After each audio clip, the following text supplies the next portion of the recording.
बर्तन से बिरयानी तक। यह कहानी रफ़ीक अहमद की सच्ची कहानी पर आधारित है। दिल्ली की गलियों में सुबह का समय था। कोहरे और धुएं की हल्की परत के बीच पुरानी दिल्ली की एक छोटी सी गली में एक ढाबा खुलने की तैयारी कर रहा था।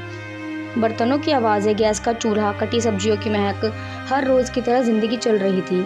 इस गली में था रफ़ीक, एक 12 साल का दुबला पतला लड़का जिसके हाथ में हमेशा झाग में भीगे रहते थे और चेहरे पर हमेशा एक चुप मुस्कान रहती थी।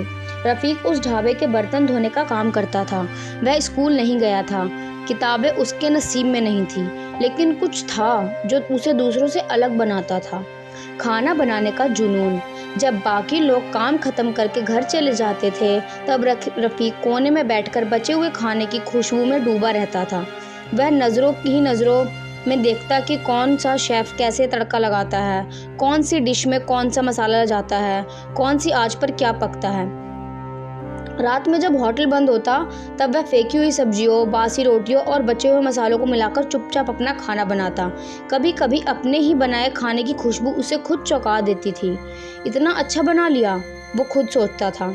समय बीतता गया। ढाबे में उसका दर्जा बस बर्तन वाला लड़का ही रहा, लेकिन धीरे धीरे मालिक और शेफ उसकी मेहनत और स्वाद की समझ से प्रभावित होने लगे। कभी कोई बीमार होता तो रफ़ीक उनसे मदद लेता। धीरे धीरे वह छोटे कामों से असली खाना बनाने की दुनिया में घुसता गया। रफ़ीक के पास कोई कागजी डिग्री नहीं थी, कोई शेफ कोर्स या होटल मैनेजमेंट की डिग्री नहीं थी, लेकिन उसके पास था तजुर्बा, स्वाद की समझ और दिल से काम करने का जज्बा। एक दिन होटल में एक विदेशी ग्राहक आया। उसने कुछ अलग डिश मांगी।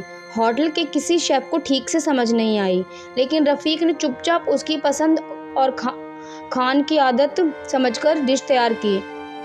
ग्राहक चौंक गया। Who cooked this? This food has something extra soul. बस वही दिन रफ़ीक की ज़िंदगी का मोड़ बन गया। उस ग्राहक ने रफ़ीक के बारे में दुबई के एक बड़े होटल में बात की। कुछ महीनों में रफ़ीक को इंटरव्यू के लिए बुलाया गया। उसने झिझकते हुए इंटरव्यू दिया, लेकिन जब उसने अपने अनुभव, स्वाद की सोच और काम करने का तरीका बताया, तो वह सेलेक्ट हो गया। दुबई का पहला दिन उसके लिए किसी सपने जैसा था। बड़ा होटल, चमचमाता किचन, सफ़ेद यूनिफॉर्म पहने प्रोफेशनल शेफ वहाँ खड़ा। रफ़ीक जो कभी दिल्ली की गलियों में बर्तन धोता था। शुरू में वह घबराया, पर धीरे धीरे उसकी मेहनत और स्वाद से सबका दिल जीत लिया। भारतीय खाने में उसकी पकड़ बेजोड़ थी।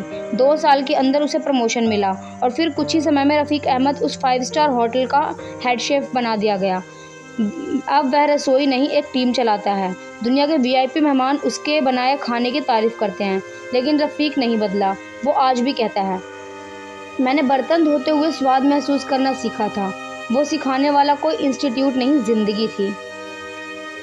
वह अब हर साल भारत आता है, अपने मोहल्ले में जाता है और गरीब बच्चों को खाना बनाना सिखाता है।